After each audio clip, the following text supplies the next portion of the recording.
Doctor Ram Manohar Lohia ji कहा करते थे कि सड़कें अगर सूनी हो जाएंगी तो संसद आवारा हो जाएगी।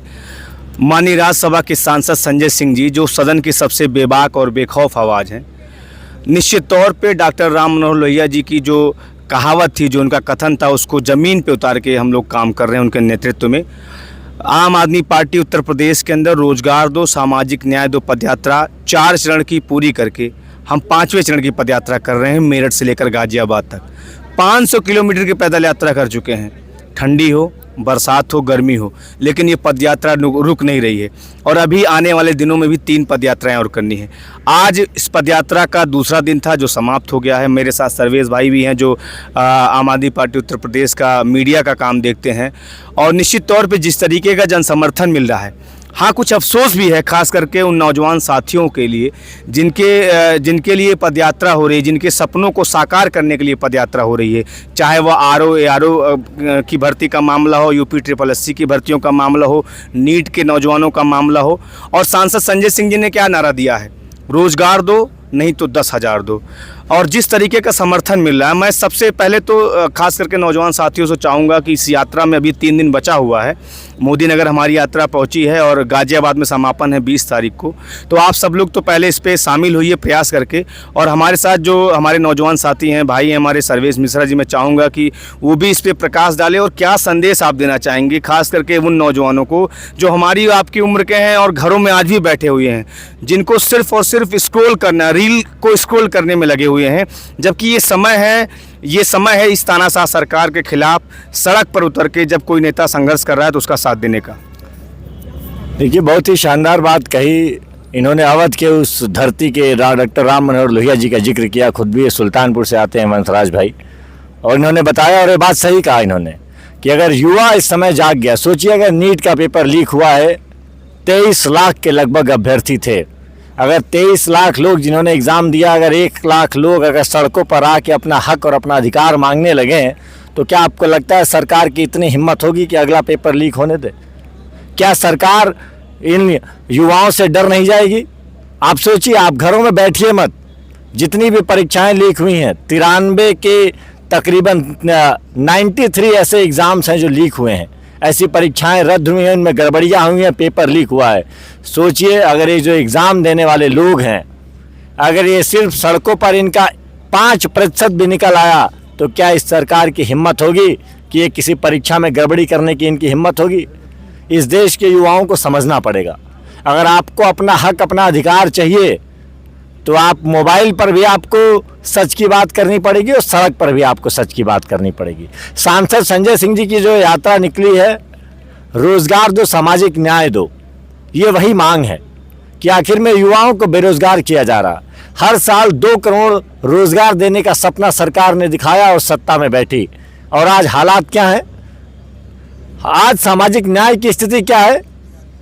अमीर का बेटा सीधे घर में बैठे बैठे 40-40 लाख रुपया दे रहा है और डॉक्टर बन जा रहा है, पेपर लीक हो जा रहा है। गरीब का जो बेटवा, उसकी जो बिटिया है, वो गेहूं और चावल ले जाके एग्ज़ाम की तैयारी कर रहे हैं, सालों साल खाना पीना सही से नहीं खा रहे हैं, बड़ी मुश्किल से अपना पेट काट कर वो लोग पढ़ाई कर रहे हैं, कोचिंग की फीस दे रहे हैं, उसके बाद जब एग्ज़ाम दे रहे हैं तो उनका परीक्षा लीक हो जा रहा है। इसी के जिक्र की है। इस पे एक चीज़ और है सर्वेश भाई कि मैं देखता हूं कि बहुत सारे गांव से जो नौजवान जाते हैं, इलाहाबाद, लखनऊ, मेरठ, दिल्ली मुखर्जी नगर जाते हैं, और 8 बाई 10 के कमरे में 3-3 बच्चे रहते हैं। और आप सोचिए कि सुबह स्टेशन पे जाइए या बसों को देखिए तो एक बोरी में आटा, चावल, दाल, गेहूँ, मुझे लगता है वो सिर्फ आटा, चावल, दाल, गेहूँ नहीं होता, उसके साथ साथ उनके माँ बाप के सपने भी होते हैं, जिसको, और बहन की शादी का जिम्मा हो, उनको अपना खुद का भविष्य बनाना हो। ये तमाम वो चीज़ें हैं जिसका सरेआम कत्ल हो रहा है। लेकिन मुझे अफसोस इस बात का, इस शिकायत नहीं है खास करके नौजवानों से, लेकिन अफसोस इस बात का है कि अगर ट्विटर पर ट्रेंड करने की बात हो तो ट्रेंडिंग में वो ट्वीट कर देंगे, उसको इंस्टाग्राम पे डाल देंगे, फेसबुक पे डाल देंगे।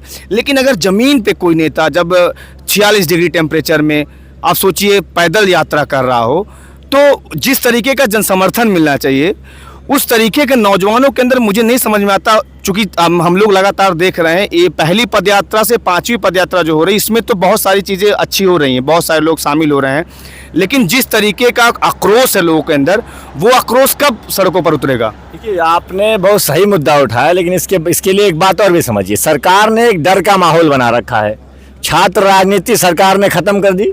यूनिवर्सिटी और कॉलेजेस से छात्र राजनीति का खात्मा हो चुका है, जबकि खुद इनके कई मंत्री उसी छात्र राजनीति से निकल के आज गद्दी पर सत्तानशी हैं।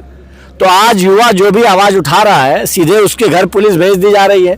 गांव-गांव के लड़के जो अपने गली की, अपने शहर के नालियों के शिकायत करें या सरकार की दुर्व्यवस्था की शिकायत करें, उनकी शिकायतों पे सरकार कार्रवाई नहीं करती है, उन पे मुकदमा दर्ज कर लेती है। तो वो युवा सोच रहा है कि मैं क्यों मुकदमेबाजी झेलूं। सरकार ने एक डर का, एक भय का माहौल बना रखा है। नहीं तो आप ये भी समझ जाइए कि आप जैसे यात्रा में आपने जिक्र किया, तो आप इस यात्रा में उनका दीपचंद भाई का भी जिक्र करिए, जो कि दोनों आंखों से देख नहीं सकते हैं, लेकिन वो युवाओं को रोशनी दिखाने के लिए सांसद संजय सिंह जी की पदयात्रा में पैदल चल रहे हैं। और ऐसी, आप ये भी समझिए कि ऐसी राजनीतिक क्रांतियां जो होती हैं, ऐसी जो, क्योंकि ये विचारधारा वाली क्रांतियां हैं, लोगों को जगाने वाली हैं, तो कई बार लोग इसमें देर से जगते हैं बड़ी संख्या में। देखिए, भारी संख्या हजारों की हमारे साथ चल रही है, आपके साथ है कि हाँ, ये संख्या जो होनी चाहिए 10,000 की होनी चाहिए, 1 लाख की होनी चाहिए, लेकिन निश्चित तौर पर कि बड़े बड़े लोगों के, आप समझिए कि महात्मा गांधी जी जब वहाँ से साउथ अफ्रीका से जब उन्होंने आंदोलन शुरू किए तो कितने लोग थे, और इस देश में जब वो व्यापक स्तर पे मास मूवमेंट उनका शुरू हुआ तो किस तरीके से थे।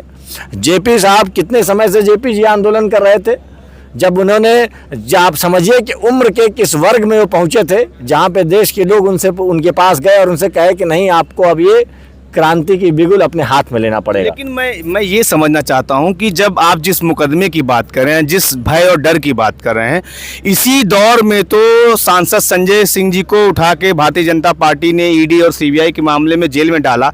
आपको याद होगा पहली पेशी पे जब संजय सिंह जी कोर्ट के अंदर आए तो उन्होंने क्या कहा कि मैं नरेंद्र मोदी की यातना का पैमाना चेक करना चाहता हूँ।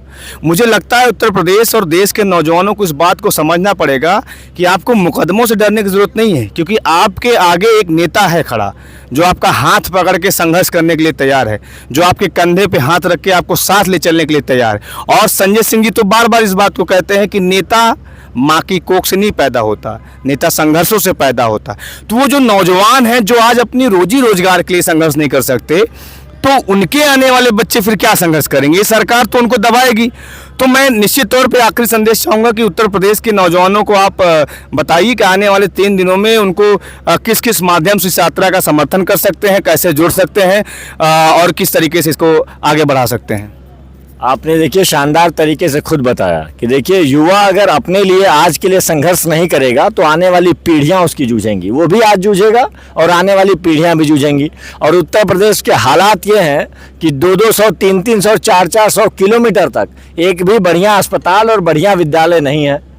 तो अगर युवाओं को अच्छे स्कूल, अच्छे अस्पताल चाहिए, अगर उनको रोजगार चाहिए, तो उनको ऐसे नेताओं के समर्थन में खुलकर आना पड़ेगा, बहुत बृहद स्तर पर आना पड़ेगा।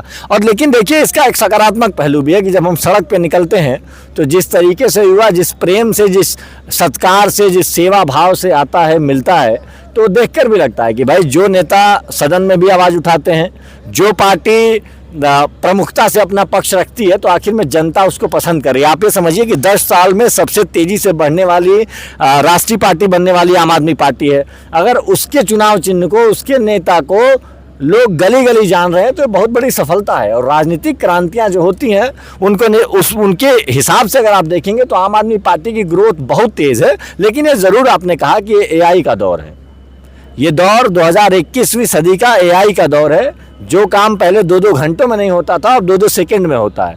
तो युवाओं को भी अगर 20 सेकंड्स की रील में अगर देश को बदलना है तो उस 20 सेकंड्स के साथ साथ 20 कदम भी चलना ज़रूरी होगा। और उनको मोबाइल पे हो या सड़क पर हो, दोनों तरफ खुलकर सामने आना होगा। हम लोग तो लड़ ही रहे हैं, तो कम से कम हम लोग तो अफसोस नहीं करेंगे।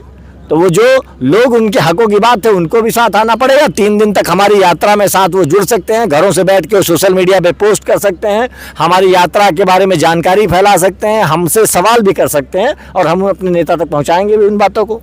बिल्कुल आपने ठीक कहा। तो जहाँ भी जो भी इस पूरे वीडियो को देखेगा, हमारी बातचीत को, सर्वेश जी की और हमारी इस बातचीत को देखेगा, मैं खास करके उन नौजवानों से कहना चाहूँगा कि 750004 ये हमारा एक मिस कॉल नंबर है। 750004 इस पर आप मिस कॉल करिए और सांसद संजय सिंह जी की इस मुहिम से जुड़िए, चूँकि आने वाले दिनों में भी 3 और पदयात्रा उत्तर प्रदेश के अंदर होनी है। बहुत बहुत धन्यवाद। इनकलाब जिंदाबाद।